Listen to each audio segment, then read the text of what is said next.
2019 সালে রাশিয়ার স্পেস এজেন্সির কিছু ভুলের কারণে ভিন গ্রহ থেকে পৃথিবীতে নেমে আসে একদল মারাত্মক রকমের এলিয়েন। পৃথিবীতে এসেই তারা পুরো পৃথিবী ধ্বংসযজ্ঞ চালিয়ে সমস্ত পৃথিবীর দখল নেওয়ার চেষ্টা করে। তাই এই এলিয়েনদের মোকাবেলা করতে রাশিয়া তাদের এক বিশেষ বাহিনী গঠন করে, যাদের নাম ছিল ব্ল্যাক ডেজার্ট বাহিনী। এখন এই রাশিয়ার ব্ল্যাক ডেজার্ট বাহিনী কি পেরেছিল ভিন গ্রহের এলিয়েনদের সাব করতে? মুভির নাম দ্য ব্ল্যাক আউট। যারা সাইফাই মুভির ফ্যান আছো তারা মারাত্মক এনজয় করবে এই মুভিটি। তাহলে চলো একটি সাবস্ক্রাইব করে দিয়ে শুরু করি আজকের এক্সপ্লেনেশন। মুভির শুরুতেই দেখা যায় একটি ভিন গ্রহে বিশাল স্পেসশিপ এসে ল্যান্ড করে রাশিয়ার রাজধানী মস্কো শহরের বুকে।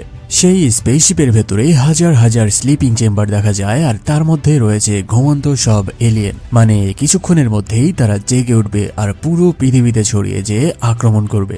এখন চলো জেনে নেওয়া যাক এই ভিন গ্রহের এলিয়েনরা কেন আর কিভাবে আমাদের পৃথিবীতে এসে নামলো। এখানে দেখা যায় ফ্রান্সের একটি শহরের ওপরে প্লেন ল্যান্ডিং করার প্রিপারেশন নিচ্ছিল। ঠিক ওই সময়ে প্লেনের সকল লাইট অফ হয়ে প্লেনের ইঞ্জিনটাই বন্ধ হয়ে যায়, আর ইঞ্জিন বন্ধ হয়ে যাওয়ার কারণে প্লেন সরাসরি নিচের দিকে পড়তে শুরু করে। এবার দেখা যায় শুধু প্লেন নয়, পুরো পৃথিবীটায় আস্তে আস্তে ইলেকট্রিসিটি শাটডাউন হতে থাকে আর চারিদিকে অন্ধকারে ছেয়ে যেতে থাকে।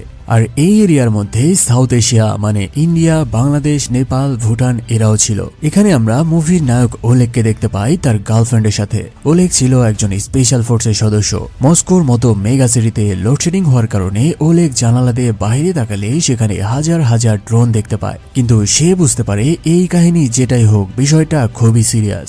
এমন সময় হঠাৎ মস্কো শহরে আবার ইলেকট্রিসিটি ফিরে আসে, ফলে সে দ্রুত তার হোটেলের রিসিপশনে চলে যায়। সেখানে সে নিউজের মাধ্যমে জানতে পারে মস্কো শহরের সাথে পুরো পৃথিবীর যোগাযোগ বিচ্ছিন্ন হয়ে পড়েছে, এমনকি তাদের নিজের দেশের কোথাও কোনো ইলেকট্রিসিটি নাই। হঠাৎ এমন ভাবে পুরো পৃথিবী শাটডাউন হয়ে যাওয়ায় রাশিয়ার একটি প্যারাকমান্ডো টিম তাদের হেলিকপ্টার নিয়ে বের হয় এই কাহিনীর কারণ জানার জন্য।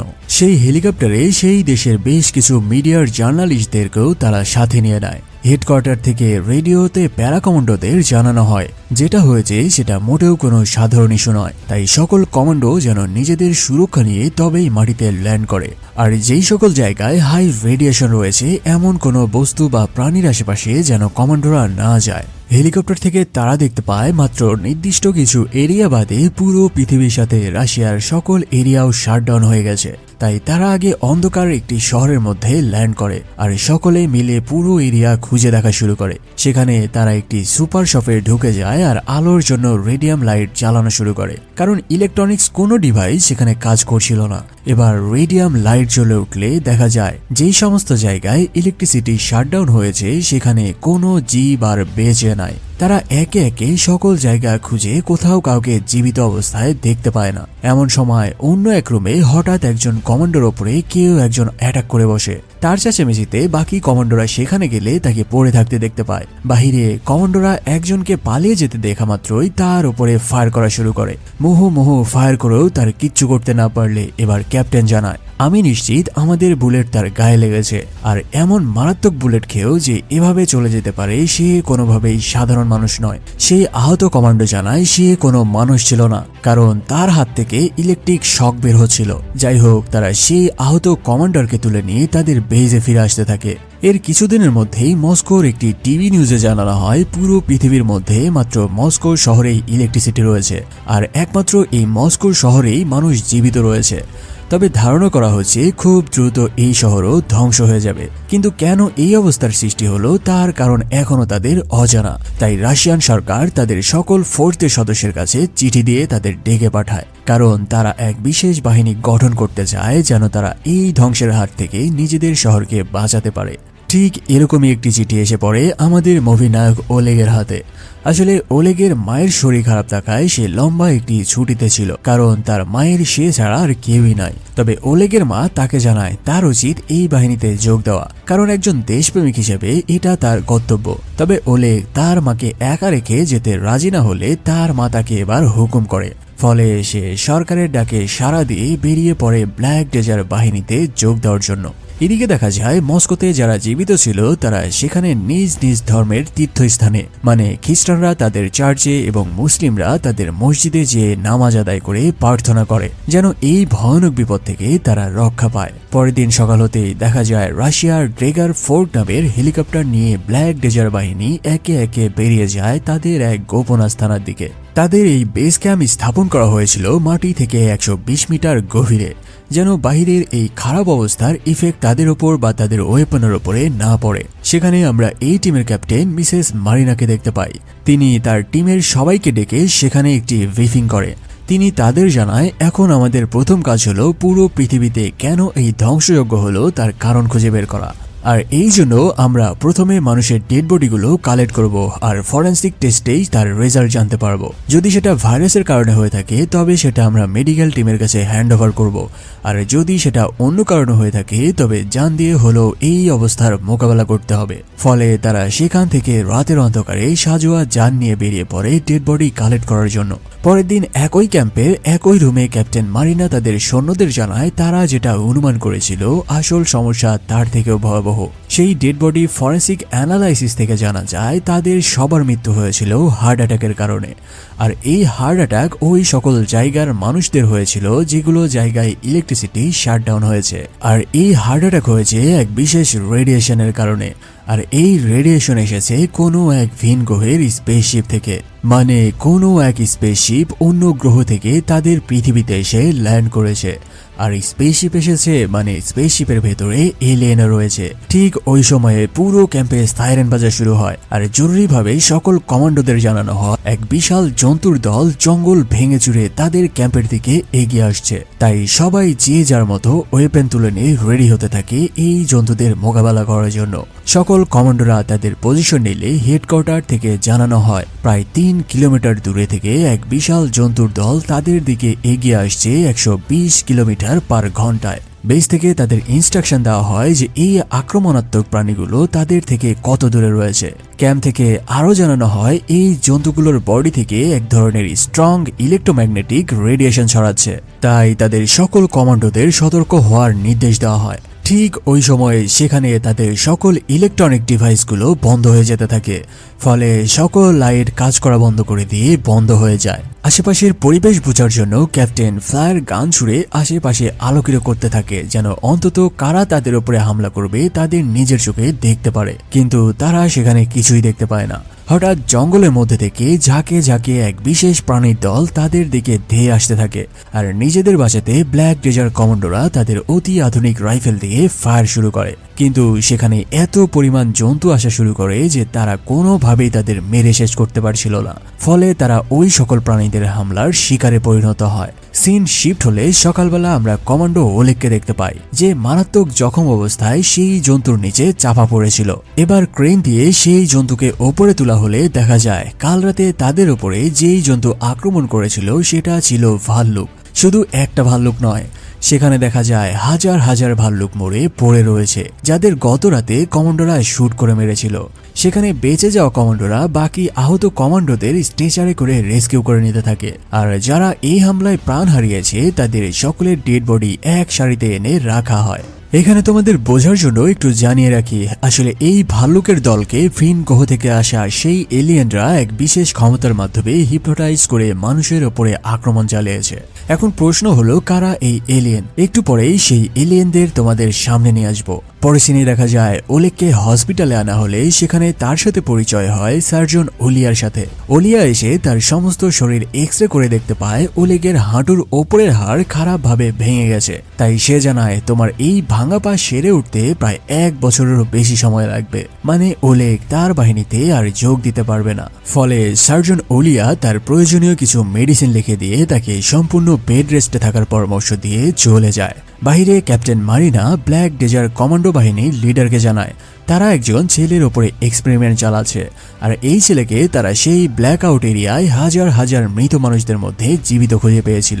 ক্যাপ্টেন মারিনা জানায় আমার বিশ্বাস এই ছেলের মধ্যে এমন কোনো সুপার পাওয়ার রয়েছে যেটা ব্যবহার করে আমরা এই বিপদের সাথে লড়াই করতে পারবো। কিন্তু সেই কমান্ডোর লিডার জিজ্ঞেস করে আপনি কিভাবে এত শিওর যে সেই ছেলের মধ্যে কোনো সুপার পাওয়ার রয়েছে? ক্যাপ্টেন মারিনা তাকে জানায় সেই ছেলের ব্রেন থেকে এক অন্য রকম ভাবে রেডিও সিগন্যাল ক্যাচ করতে পারে, যেমনটা রেডিও তার ওয়েভ থেকে সিগন্যাল রিসিভ করে। আর সে যে সবার থেকে আলাদা তার বড় প্রমাণ হলো এত মৃত মানুষদের মধ্যে তার একাই বেঁচে থাকা। তাই ক্যাপ্টেন মারিনা জানায় তার উপরে ফুল এক্সপেরিমেন্ট কমপ্লিট হলে তারা এই ছেলেকে তাদের ওয়েপেন হিসেবে ব্যবহার করবে। আর তাকে বর্তমানে রাখা হয়েছে সবথেকে সিকিউর মিলিটারি বেজের হসপিটালে। এখানে আমরা ম্যাক নামের সেই ছেলেকে দেখতে পাই যাকে দুজন ব্ল্যাক ডেজার্ট কমান্ডো 24 ঘন্টা প্রোটোকল দিয়ে রেখেছে। সেই রাতে একই হসপিটালে আমরা ওলেগকেও দেখতে পাই। তার সাথে দেখা করতে আসে তার পুরান এক টিমমেট যার নাম গ্রুভা। আসলে ওলেগ ইনজুরেড থাকার কারণে তার বদলে ব্ল্যাক ডেজার্ট টিমে নেওয়া হয়েছে তার এই পুরান টিমমেট গ্রুভাকে। সেখানে গ্রুভা জিজ্ঞেস করে সেদিন কি আসলেই তোদের উপরে ভাল্লুক আক্রমণ করেছিল? ওলেগ জানায় হ্যাঁ, সেগুলো ভাল্লুকই ছিল, তবে তার সন্দেহ যে এই সবকিছু বড় কোনো বিপদের পূর্বাভাস মাত্র, মানে সামনে হয়তো আরো ভয়াবহ কোনো বিপদ হতে চলেছে। সেই রাতে ব্ল্যাক ডেজার্ট বাহিনী তাদের আরো নতুন সাজোয়াজান ও বিপুল সংখ্যক কমান্ডো নিয়ে বের হয় তাদের আশেপাশের শহরের অবস্থা দেখার জন্য। সেখানে তাদের এই মিশনে সাজোয়া যান ছাড়া ভয়ানক সব ট্যাঙ্ক ও রাশিয়ার সবথেকে মারাত্মক সামরিক হেলিকপ্টার ডেগার ফোর্ট নিয়ে তারা রওনা দেয়। সারা রাত পার করে তারা মস্কো থেকে কাজান ও পার্ম সিটি পার করে এশিয়ার দিকে আসা শুরু করলে সেখানে তারা দেখতে পায় কোথাও কোনো প্রাণীর অস্তিত্ব বেঁচে নাই। শহরের এমন ভয়াবহ অবস্থা দেখে তারা আর সামনে আগানোর সাহস পায় না, ফলে তারা সেখানেই একে একে গাড়ি থেকে নেমে পড়তে থাকে। সেখানে দেখা যায় রাস্তাঘাট সবকিছুই একদম বিধ্বস্ত হয়ে পড়েছে। মুভির শুরুতে যেই প্লেনকে তোমরা দেখেছিলে সেটাও এখানে এসে বিধ্বস্ত হয়ে পড়ে রয়েছে।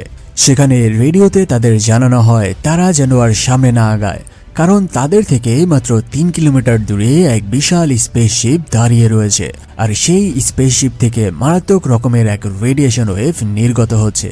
আর এই রেডিয়েশন মানুষের সংস্পর্শে আসা মাত্রই তাদের হার্ট কাজ করা বন্ধ করে দিবে, মানে মানুষ হার্ট অ্যাটাক হয়ে মারা যাবে।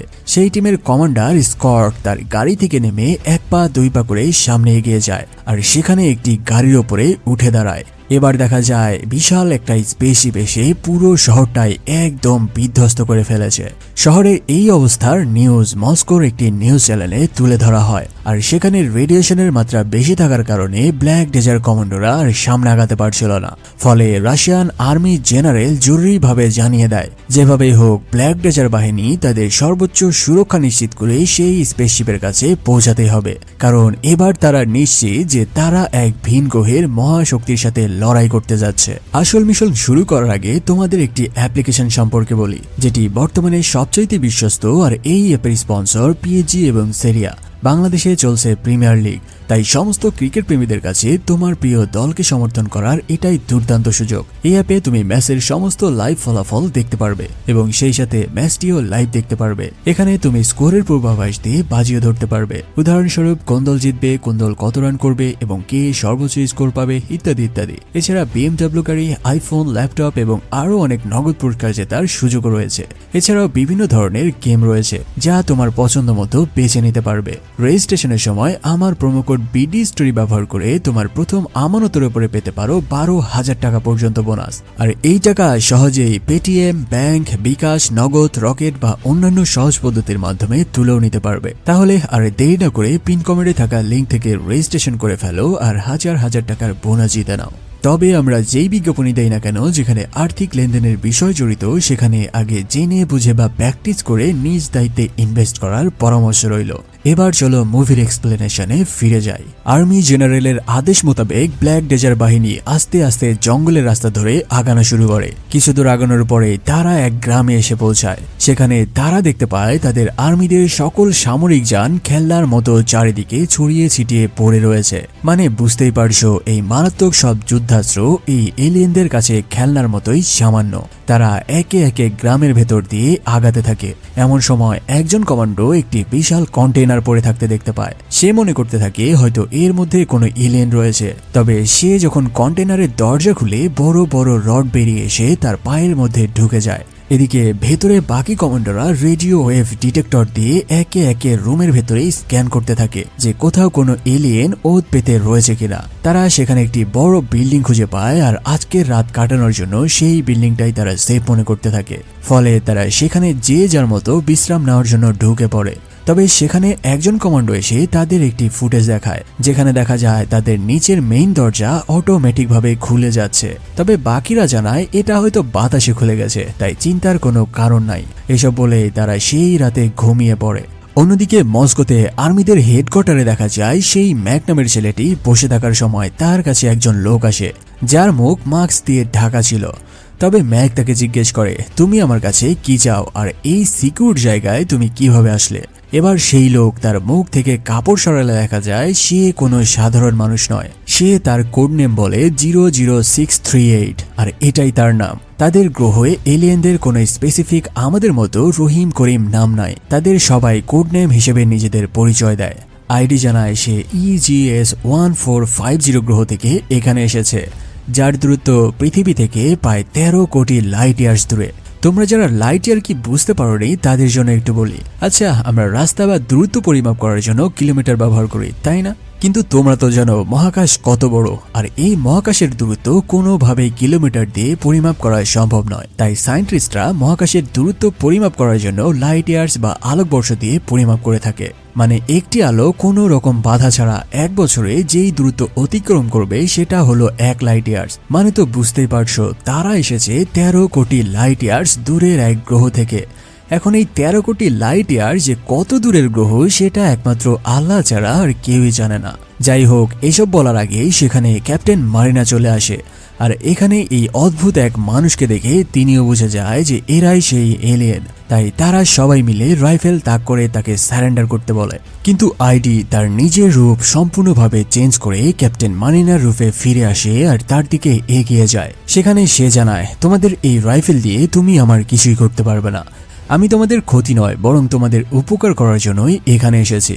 এসব শুনে ক্যাপ্টেন মারিনা আইডিকে নিয়ে তার রুমে নিয়ে যায় আর এবার তার থেকে সকল বিষয় শুনতে থাকে। সেখানে আইডি জানায় তারা স্বেচ্ছায় এই পৃথিবীতে আসেনি, বরং পৃথিবী থেকে তাদের ডেকে আনা হয়েছে। সে জানায় পৃথিবী থেকে তাদের গ্রহে একটি সিগন্যাল দেওয়া হয়েছিল আর সেই সিগন্যাল পয়েন্ট করেই তারা এই পৃথিবীতে এসেছে।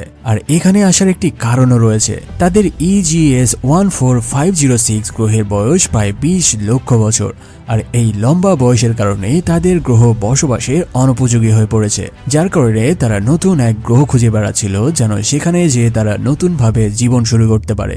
আর তারা অবশেষে পৃথিবী থেকে সেই সিগন্যালটি ট্র্যাক করেছে। ক্যাপ্টেন মারিনা জানায়, যদি তোমরা এখানে থাকার জন্য এসেছো তাহলে আমাদের কেন মেরে ফেলছো? আইডি জানায়, আমরা কোনো প্রাণী বা মানুষকে হত্যা করিনি, বরং তাদের স্পেসশিপের রেডিয়েশন যেই এরিয়া পর্যন্ত গেছে সেখানে সকল প্রাণী মারা গেছে। এসব শুনে ক্যাপ্টেন মারিনা জানায়, আমরা চাই তোমরা তোমাদের নিজের গ্রহে বা অন্য কোনো গ্রহে ফিরে যাও, কারণ আমরা তোমাদের সাথে একই গ্রহে বাস করতে পারবো না। আইডি জানায়, আমি জানি এটা তোমাদের গ্রহ আর এখানে থাকার অধিকার একমাত্র তোমাদেরই রয়েছে, তবে তাদের কিংডমের একজন প্রিন্স আছে যে তোমাদের সবাইকে মেরে ফেলে এই পৃথিবী দখল করতে চায়, আর সে আরো স্পেসশিপ নিয়ে তোমাদের দিকে এগিয়ে আসছে। আর সেই স্পেসশিপে ভয়ানক সব যোদ্ধা বাহিনী আছে, যারা একবার পৃথিবীতে নামলে তোমাদের বাঁচার কোনো উপায় নাই। এদিকে এসব চললেও অন্যদিকে দেখা যায় সেই ব্ল্যাক ডেজার বাহিনী যারা আরামসে ঘুমিয়ে পড়েছিল তাদের ওপরে শুরু হয় আতর্কিত আক্রমণ। ফলে যে যেখানে যেই অবস্থায় ছিল সেখানে যান বাঁচাতে তারা যুদ্ধ করা শুরু করে। তবে তারা বুঝতে পারছিল না যে হামলা কে চালাচ্ছে আর কোন দিক থেকে চালানো হচ্ছে। চতুর্দিক থেকে বুলেট এসে তছনছ করে দিতে থাকে তাদের পুরো বিল্ডিং। এই নিয়েও যখন তাদের কোয়ার্টারে যায় ক্যাপ্টেন মারিনা বুঝতে পারে তাদের সেই স্পেসশিপ মানে যোদ্ধা এলিয়েন বাহিনী পৃথিবীতে নেমে পড়েছে। সেখানে আইডি জানায়, যদি তোমরা বাঁচতে চাও তবে আমি তোমাদের সাহায্য করব, তবে আমাকে কথা দিতে হবে যে আমরাও তোমাদের সাথে একই পৃথিবীতে বাস করব। কোনো উপায় না পেয়ে ক্যাপ্টেন মারিনা আইডির শর্তে রাজি হয়। আর অন্যদিকে দেখা যায় তখনও সেই টিমের ওপরে আক্রমণ বেড়েই চলেছে। সেখানে তারা স্নাইপার, মেশিন গান, ডেজার গান দিয়ে কোনো কিছুতেই তাদের শত্রু পক্ষকে থামাতে পারছিল না। আর থামাবেই কি করে? তারা তো তাদের এখনো ডিটেক্ট করতেই পারেনি যে কোন দিক থেকে তারা আক্রমণ চালাচ্ছে। এবার দেখা যায় ব্ল্যাক ডেজার বাহিনীর নিজেদের সকল মেশিন গান উল্টা দিকে ঘুরে যায়, মানে নিজেদের গান তাদের নিজেদের দিকেই ঘুরে যায় আর অটোমেটিক ভাবে ফায়ার শুরু করে। এই কাহিনী দেখে তারা এবার হাল ছেড়ে দেয় আর জীবন নিয়ে এদিক সেদিক পালানো শুরু করে, কারণ যেই শত্রুকে চোখেই দেখা যায় না তাকে কিভাবে হত্যা করবে। তাই তারা সবাই অ্যানাউন্স করে দিয়ে যে যার মতো হাইড হয়ে যাওয়া শুরু করে। তবে এর মধ্যেই তাদের বাহিনীর এক বিশাল পরিমাণ সেনা এই মেশিন গানের তাণ্ডবে প্রাণ হারায়, আর যারা বেঁচে ছিল তাদের সবাইকে কোনো রকমে তুলে নিয়ে আড়াল করতে থাকে। এদিকে ক্যাপ্টেনের নির্দেশে অফিসাররা সেই ব্ল্যাক ডেজার বাহিনীর কি অবস্থা তার স্ট্যাটাস জানার চেষ্টা করলে তারা এবার জানতে পারে সেখানে যেই পরিমাণ তাণ্ডব চলছে সেখান থেকে বেঁচে ফেরার একজনের পক্ষেও সম্ভব নয়। এভাবে এই টানা সারা রাত ধরে চলে এমন ভয়াল তাণ্ডব। আর ব্ল্যাক ডেজার বাহিনী তাদের প্রাণ নিয়ে কোনো রকমে আশ্রয় নেয় খাটের নিচে বা টেবিলের নিচে। তবে এভাবে সারা রাত যুদ্ধ করে একদম শেষ পর্যায়ে কমান্ডো বাহিনীরা বুঝতে পারে আসলে এই অ্যাটাক হচ্ছিল তাদের বিল্ডিং এর নিচের এক রুম থেকে। ফলে জানবাজি রেখে তারা বাইরে বেরিয়ে আসে আর ডেজার লঞ্চার দিয়ে সেই ঘরকে টার্গেট করে ফাইনালি ফায়ার করে। এবার এক ফায়ারেই পুরো বিল্ডিং উড়ে যায়। আর এই প্রথমবারের মতো টানা 13 ঘন্টা ধরে চলা তাণ্ডব পুরোপুরিভাবে শান্ত হয়। পরিবেশ শান্ত হলে দেখা যায় তাদের পুরো ক্যাম্প বিধ্বস্ত হয়ে পড়ে রয়েছে আর চারিদিকে সকল কমান্ডো আহত অবস্থায় ছড়িয়ে ছিটিয়ে রয়েছে। কিন্তু ভাইরে ভাই, কিসের থামাথামি। ঠিক ওই সময়ে আবারও শুরু হয় তাদের ওপর মুহুর্মুহু ফায়ারিং। কিন্তু এবার আর তাদের নিজেদের বাঁচানোর জন্য কোনো অ্যামো অবশিষ্ট ছিল না। তাই শেষ ভরসা হিসেবে তারা আকাশের দিকে ফ্লায়ার গান দিয়ে ফায়ার করে, যেন আশেপাশের বেস থেকে তাদের জন্য সাহায্য আসে। দূরের ক্যাম্প থেকে বাকি কমান্ডোরা এই সিগন্যাল দেখতে পায় আর দ্রুত তারা হেলিকপ্টার লোড করে নিয়ে সেই ক্যাম্পের দিকে যাওয়া শুরু করে। এখানে হেলিকপ্টারের ভেতরে দেখা যায় আইডিকেও তারা সাথে নিয়েছে। কিছুক্ষণ পরে তারা সেই ক্যাম্পে পৌঁছে দেখতে পায় সেখানের অবস্থা একদম নরক হয়ে গেছে। তারা খুঁজে খুঁজে বেঁচে যাওয়া কমান্ডোদের রেস্কিউ করে নিতে থাকে। এখানে আইডি ওই সুপার পাওয়ারফুল ছেলে ম্যাকের মাথায় হাত রাখে আর তাকে জিজ্ঞেস করে, তুমি তোমার ব্রেন অ্যাক্টিভ করো আর কোড নেম 00763 এলিয়েনকে খুঁজে বের করো। ম্যাক তার ভিশনে দেখতে পায় সেই এলিয়েন কোনো দূরের এক বিল্ডিং এর ছাদের উপরে দাঁড়িয়ে রয়েছে। ম্যাক জানায় কোড নেম 00763 এলিয়েন তাদের থেকে 130 কিলোমিটার দূরের এক বিল্ডিং এর উপরে দাঁড়িয়ে আছে আর সে ওখান থেকে এখানের সকল ওয়েপেন নিয়ন্ত্রণ করে এই হত্যাযজ্ঞ চালিয়েছে। এবার আইডি ম্যাককে ছেড়ে দেয় আর ক্যাপ্টেন ম্যারিনাকে জানায় কোড নেম 00763 তাদের শহরে পা রাখার আগেই তাকে হত্যা করতে হবে। ফলে তারা আবারও মেইন বেজে ফিরে আসে আর আরো বহু কমান্ডো ও সাজোয়াজান রেডি করে নেয় তাদের নেক্সট মিশনের জন্য। তারা বেস থেকে বের হওয়ার কিছুক্ষণের মধ্যেই দেখা যায় হাজার হাজার মিসাইল এগিয়ে আসছে তাদের বেজের দিকে। বেজে তখন খুব কম সংখ্যক সৈন্য ছিল, তবুও তারা রাডার ঘুরিয়ে মেশিনগান সেট করে উড়াধুরা ফায়ার করতে থাকে সেই মিসাইলের দিকে। কিন্তু মশা দিয়ে কে আর হাতি মারা যায়? শত শত মিসাইল এসে আশ্রে পড়ে তাদের বেজের ভেতরে আর চোখের সামনেই পুরো ক্যাম্প মাটির সাথে মিশে যেতে থাকে। আর ক্যাম্পের সাথে সাথে সেখানে থাকা সকল কমান্ডো তাদের প্রাণ হারায়। আর এই সকল কাহিনী বাকি কমান্ডোরা কিছু দূরে থেকে নিজের চোখেই দেখছিল, কারণ তাদের হাতে করার মতো কিছুই ছিল না। এই কাহিনী দেখে ক্যাপ্টেন মারিনা আইডির দিকে গান তাক করে তাকে জিজ্ঞেস করে, তুমি জানতে যে এখানে মিসাইল অ্যাটাক হবে, তাহলে তুমি কেন আমাদের আগে জানাওনি? আইডি জানায় এটা হয়েছে সেই ছেলে ম্যাকের জন্য, যে তার সুপার পাওয়ার দিয়ে কোড নেম 00763 কে খুঁজে বের করেছে। কারণ কোড নেম 00763 সেই ছেলেকে তার ওয়েবে ডিটেক্ট করে ফেলেছে। আর ওই ছেলেকে আমাদের সাথে রাখলে এতক্ষণে তোমরাও মারা পড়তে সেই মিসাইলের অ্যাটাকে। তাই আমি যা করেছি তোমাদের সেভ করার জন্যই করেছি। সিন শিফট হলে আমরা অন্য একটি ক্যাম্প দেখতে পাই, যেখানে আমরা কমান্ডর ওলেগকেও দেখতে পাই। তবে ওলেগ সহ তার পুরো টিম বিধ্বস্ত হয়ে সেখানে পড়েছিল। মানে ওলেগ অনেক আগেই সুস্থ হয়ে উঠেছিল আর তার টিমের সাথে যুদ্ধেও নেমেছিল। এখানে আমরা আরো জানতে পারি যে এরকম আরো ছোট বড় প্রায় 22টিরও বেশি ক্যাম্প তারা গড়ে তুলেছিল। আর বর্তমানে আজকে তাদের কোনো ক্যাম্প সুস্থ অবস্থায় নাই। সেখানে কমান্ডার তার বাকি টিমের সবাইকে নিয়ে সেখানে পৌঁছে ওলেগ ও তার টিমমেটদের রেস্কিউ করে নেয়। আর ফাইনালি সেখান থেকে তারা বেরিয়ে পড়ে কোড নেম 00763 নামের সেই এলিয়েনের লোকেশনের দিকে।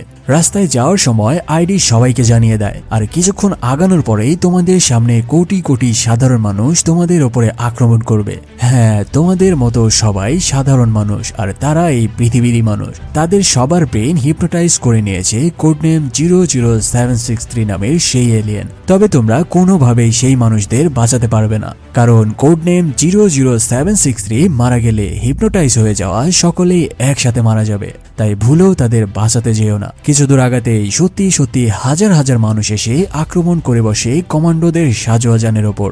ফলে তারা আইডির কথা মতো ওই মানুষদের ওপর দিয়েই সাজোয়া যান চালিয়ে দেয় আর সবাইকে পিষে দিয়ে সামনে আগানো শুরু করে। যারা বিল্ডিং থেকে আক্রমণ করছিল তাদেরকেও শুট করে মেরে ফেলা হয়। এভাবে মারাত্মক এক মিশন কমপ্লিট শেষ হলে গাড়ি থেকে নেমে তারা দেখতে পায় যে হাজার হাজার নিরীহ মানুষদের তারা নিজের হাতে মেরে ফেলেছে। তবে আইডি জানায় এটা তো কিছুই নয়, সামনে আরো এক বিশাল জনগোষ্ঠী তোমাদের দিকে এগিয়ে আসছে। কিছুক্ষণের মধ্যেই সেখানে হাজার হাজার মানুষ তাদের দিকে আক্রমণ করার জন্য ধেয়ে আসতে থাকে, যারা সবাই ছিল কোড নেম 00763 এলিয়েনের মাধ্যমে হিপনোটাইজ হওয়া। মানে এই সকল মানুষদের ব্রেন নিয়ন্ত্রণ করছে সেই এলিয়েন 00763 নামের সেই এলিয়েনটি। ফলে নিজেদের আত্মরক্ষার জন্য কমান্ডোরা শুট করে করে একে একে সবাইকে পাখির মতো মেরে ফেলা শুরু করে। অন্যদিকে আইডি বিল্ডিং এর ওপরে উঠে যায় আর ফাইনালি সেখানে তার দেখা হয় কোড নেম 00763 নামের সেই এলিয়েনের সাথে। সেখানে গ্রুভা তার দিকে তেড়ে গেলে সে গ্রুভাকে ছুঁড়ে ফেলে দেয় বিল্ডিং থেকে, আর আইডি তার হাতে ইলেকট্রিক ম্যাগনেট ক্রিয়েট করে 00763 ওপরে আক্রমণ শুরু করে। তবে আইডি তার সাথে কোনোভাবেই পেরে উঠছিল না, সে আইডিকে মেরে মেরে ভর্তা বানানো শুরু করে। অন্যদিকে গ্রুভা বিল্ডিং থেকে পড়েই যাচ্ছিল, তবে কোনো রকমে সে বিল্ডিং এর পাটাতন ধরে ওপরে উঠে আসতে সক্ষম হয়। আর এইদিকে মার খেতে খেতে আইডির অবস্থা নাজেহাল। তবে হঠাৎ আইডি ঘুরে উঠে কোড নেম 00763 একদম হার্টে ঘুষি মারে, আর তার বুকের মধ্যে হাড় ঢুকিয়ে দিয়ে তার হাড়টাই খুলে বের করে আনে। ফলে কোড নেম 00763 আস্তে আস্তে সেখানেই ভস্ম হয়ে বিলীন হয়ে যেতে থাকে। আর কোড নেম 00763 সাথে সাথে হিপনোটাইজ হওয়া সকল মানুষ একে একে হার্ট অ্যাটাক হয়ে মারা যাওয়া শুরু করে। যে যেখানেই ছিল সেখান থেকে মাটিতে পড়ে যেতে থাকে। পরিবেশ নরমাল হলে নিচে থেকে ক্যাপ্টেন মারিনা, ওলেগ ও সেই বিল্ডিং এর ছাদে চলে আসে। কিন্তু এখানে ঘটে সব থেকে বড় টুইস্ট। এবার আইডি সবাইকে বলতে থাকে, আমি আমার শত্রুকে শেষ করেছি, তাই এই পৃথিবী এখন আমার রাজত্ব হবে। মানে এই আইডি নামের বাটপার নিজের স্বার্থে ব্ল্যাক ডেজার বাহিনীদের ব্যবহার করেছে যেন সে কোড নেমকে মেরে ফেলতে পারে আর নিজে রাজা হতে পারে। সে জানায় এই পৃথিবী হবে আমার রাজত্ব আর মানুষ হবে আমাদের গোলাম। তার এইসব কথা শুনে গ্রুভা একটা চাকু তুলে নেয় আর আইডির পেটে ঢুকিয়ে দেয়। কিন্তু একটু পরে দেখা যায় গ্রুভা আসলে চাকু মেরেছে তাদের নিজের ক্যাপ্টেন মারিনার পেটে। আইডি তার নিজের পজিশন ও রূপ পরিবর্তন করে গ্রুভার ব্রেন হিপনোটাইজ করে নিয়ে এই কাজ করিয়েছে। আর এটা তাদের কাছে সিম্পল একটি ব্যাপার। তাদের চোখের সামনেই তাদের ক্যাপ্টেন মারিনা আস্তে আস্তে মৃত্যুর কোলে ঢলে পড়ে। শুধু এটাই না, সে এবার সেখানে থাকা সকলের মাইন্ড হিপনোটাইজ করে উল্টাপাল্টা করে দেয়, যার কারণে গ্রুভা যে ওলেগকে কোনো কারণ ছাড়াই মারতে শুরু করে। আর এই কাহিনী দেখে সার্জন ওলিয়া তার গান তুলে নেয় আর গ্রুভার পিঠে শুট করতে থাকে। এই কাহিনী দেখে ওলেগ তার গান বের করে আইডির দিকে তাক করে। তবে আইডি এবার ওলেগের বাবা রূপে ফিরে আসে আর তাকে ইমোশনালি হার্ট করতে থাকে। কিন্তু সমস্যা হলো সেখানে এরকম দুজন ব্যক্তি ছিল, বোঝাই যাচ্ছিল না কে আসল আর কে নকল। তবে নিজে থেকে গ্রুভা বুঝতে পারে আসলে কে আসল আইডি। সে উঠে পেছনের জনকে নিয়ে বিশাল বিল্ডিং থেকে লাফিয়ে পড়ে নিচে। এবার দেখা যায় প্রায় 100 তলার ওপর থেকে পড়ে গ্রুভা ও আইডি নামের সেই এলিয়েন দুজনেই একসাথে তাদের প্রাণ হারিয়েছে। ঠিক ওই সময়ে সেখানে আকাশে দেখা যায় আরো একটি এলিয়েন স্পেসশিপ এসে ল্যান্ড করে। স্পেসশিপ ল্যান্ড করলে এবার তারা সবাই মিলে একে একে সেই স্পেসশিপের ভেতরে প্রবেশ করে। ভেতরে দেখা যায় হাজার হাজার এলিয়েন স্লিপিং চেম্বারে ঘুমন্ত অবস্থায় রয়েছে, যারা সবাই ছিল আইডি ও কোড নেম 00763 মতো দেখতে। মানে কিছুক্ষণ পরে এরা ঘুম থেকে জেগে উঠবে আর আবারও হয়তো তাদের উপরে আক্রমণ করবে। সেখানে এত পরিমাণ স্লিপিং চেম্বার ছিল, যদি তারা একটা একটা করে শুট করে মারে তাহলে তাদের এমন শেষ হয়ে যাবে, কিন্তু এই এলিয়েনের সংখ্যা কমবে না। তারা কি করবে কিছুই বুঝতে পারছিল না, আর তাদের তিনজনের পক্ষে এত এলিয়েন মেরে শেষ করা সম্ভব না। হঠাৎ ওলেগ দেখতে পায় স্লিপিং চেম্বারের নিচে দিয়ে একটি পাইপের মধ্যে এক বিশেষ লিকুইড নিউট্রিশন সাপ্লাই হচ্ছে সকল স্লিপিং চেম্বারের ভেতরে। মানে এই তরল নিউট্রিশন গুলোই তাদের অক্সিজেন ও খাবার সাপ্লাই দিচ্ছে।